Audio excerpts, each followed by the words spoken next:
I believe that less is more. Less clutter, more clarity. Less distractions, more life. In my own journey to simplify life, I have learned a lot of ways to keep things simple and live with less. In this video, I will share 10 of those, like the 10-30 rule, which has helped me to declutter so many things. The first one is to over-minimize purposefully. And what I mean by this is to become temporarily an extreme minimalist. Put yourself in a situation where you have to live without many things that you normally would live with. And you do this to see how many things do you actually need to be content in life. Because many times we think we need X, Y, and Z to be happy, but then when we are forced to live without those, we realize actually they were not that important after all. I have done it basically twice now. First one was pretty much when I started minimalism. That was like 2017, something like that. I moved abroad and lived in this, maybe it was like 20 square meter apartment, something like that, but very, very small. And I needed to at some point even divide it with another person, like have a roommate. So I need to be very intentional what things I bring in there. It gave me a lot of perspective. And now the second time was maybe 2 years ago, when I ran this experiment of getting rid of more than 50% of my clothes for, I don't remember how many days, I think 100 days, so a bit more than 3 months, to see can I actually live with so few clothes. And I could, so then it was easy to declutter a lot of stuff after that. But you can do this with basically any area of life. It doesn't have to be just clothes or possessions in your home. The second hack to live with less is to do some shadow work. And this means to work on the mental side. Understand, why do you need some things in your life in the first place? Is there some hole that you are trying to fill with stuff or buying things or with something else? Are there fears or insecurities or some conditioning behind certain purchases? For example, for men, I could say there's this standard or a thing that we should have a nice car. And for women, this could be some beauty products that you need to have this, you need to buy this because that's the standard, and that's a way to deal with some insecurities. Or for everyone, probably it's the latest technology. Why do you need to have the latest iPhone? Because you think that it says something about you. Maybe it's the external validation that you are seeking.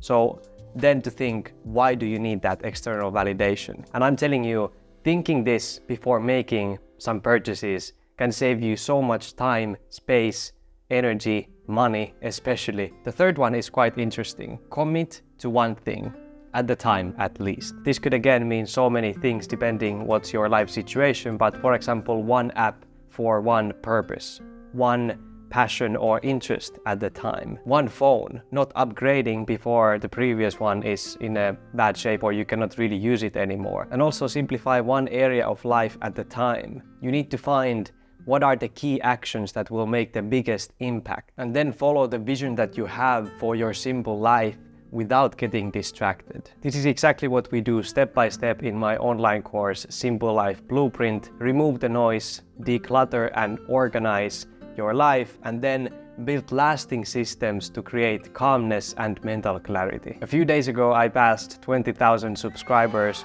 on YouTube finally. I've been growing quite slowly, so this is a huge milestone for me. As a special celebration, I'm offering a discount on the course to all of you people who are watching this video right now. Use the code SIMPLE30 at the checkout to get 30% off. I know I could have given 20% to match more the subscriber amount, but I felt like 30% is a more proper way to celebrate this milestone. If you're interested in a calmer, simpler and more clutter-free life, click the link in the description and enroll today. It's also the best way to support me as a creator. Thank you so much. The fourth one is clear expression principle.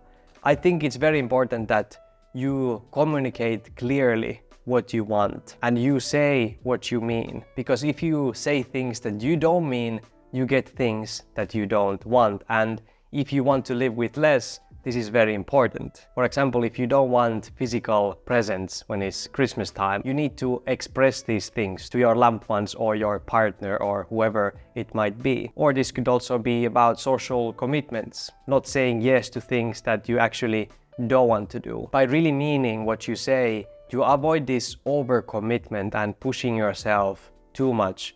For example, I have a friend who asked me to take care of his dog while he went away on a holiday for a couple of days. Even though I wanted to say yes and I wanted to help him, I knew I couldn't. So I sent this friend a message, explained the situation and really meant what I said. And he understood the situation, and it was much better this way than trying to take care of the dog while I really couldn't. Limit your storage space. The more space you allow for your stuff, the more stuff you will get. This is useful especially in living spaces like bedroom, this one, or living room or office room, things like that, where you usually don't want to have a lot of clutter, that you want to keep clean and tidy. Because of course you could always buy more drawers and fill up your house with those, but probably you don't want your living space to end up being like an archive. When you simply don't have the space for those stuff, you are left with a choice whether you declutter it or keep it but declutter something else in that case.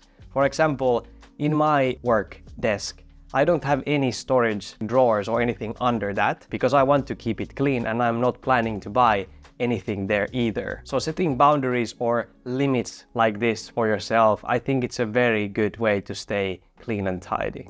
Number 6, recognize true value. Many times we buy new things because either we get bored with the old things or then we just simply stop seeing that they are valuable. But this doesn't mean that the thing is actually not valuable. It just became ordinary. You got used to it. Even though you could get a better version or a new one, it doesn't mean that you should or you need to. Before buying something new or upgrading, try to find the gratitude for that old thing and really try to see if you can still use it, if it still has value. A good example of this is my bicycle. It is somewhat old. The user experience is not really great. It's very bad when some of my friends have used that. They say, what a horrible bike, buy a new one. But for me, it still does its job because I can still ride the bike and go from a point A to point B, and that's enough for me. Not everything in life can be extraordinary. But of course, if the thing doesn't bring any value anymore, it's not useful, then buy a new one, replace it or declutter it. Number 7, challenge yourself. Throughout the years, I have tried many different minimalist or decluttering challenges. For example, as mentioned before, putting 50% of my clothes or more than 50% in a box for X amount of time, or then trying to declutter every day more items than the day before for 30 days. So like day 1, 1 item, day 2, 2 items, and so on and so forth. And I believe that challenges like this keep simplifying and decluttering fun, that it doesn't start to feel like a forced chore that you need to do. Or you could have some systems in place, like for example the 10-30 rule that I use. So every time I am decluttering, which is at least once a year, sometimes multiple times a year, I try to find at least 10 items to declutter or then do it for 30 minutes. So if I do it for 30 minutes and can find only 8, then that's fine. But if I find already 10 items in, let's say, 15 minutes, I don't need to do it for 30 minutes. This is really good to not get fatigued in the whole decluttering process that sometimes can feel very exhausting or hard emotionally. Number 8, accept and embrace emptiness. Don't be afraid of having empty space in your house. At least for me, these empty spaces give a lot of calmness and clarity, and they make me appreciate the things that I have in that room. Somehow it's the same in cities. If the city is very dense where I'm living, there's just so much more anxiety than if there's this space and I can live freely. I don't know, it's kind of weird, but it really works. And one tip, if you feel that you have way too much empty space, then you can just get plants. Number 9, digitalize. You can, for example, take pictures of documents that are not that important, but you never know. So rather than keeping them forever in your closet or office or wherever, take a picture of them and, for example, upload it to the cloud, so you don't have that even in your computer. I've done this with, for example, all the lessons that I'm learning from books. Before, I used to write everything on a notebook and then basically never read them again. But these days I am storaging everything or writing everything on a cloud service, and there I can always access them. They are organized nicely. I understand physical things are nice, but you cannot have it all. So for example, if you have DVDs in your house, hundreds of them, I know people like that, but then they don't even have a DVD player or they never watch them.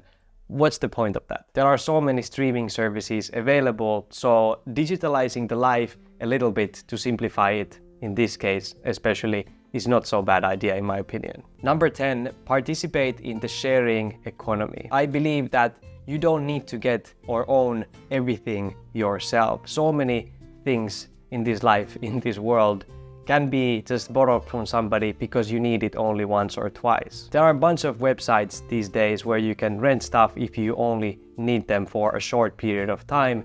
Kind of the same if you're going on a holiday, you wouldn't buy a car from that location. Of course you rent it, so why not do it in your home city with some, I don't know, power tools, for example. I've done this with camera equipment, sharing with friends, people that I know. You have that and I have this, and then we kind of collaborate. I think this is what the whole humanity or society should be about, that we all help each other. You have something I don't, and then we can collaborate, we can help each other out. And when you're doing this, try to aim for a 50-50 balance, especially if you're not like renting, paying to somebody for that item.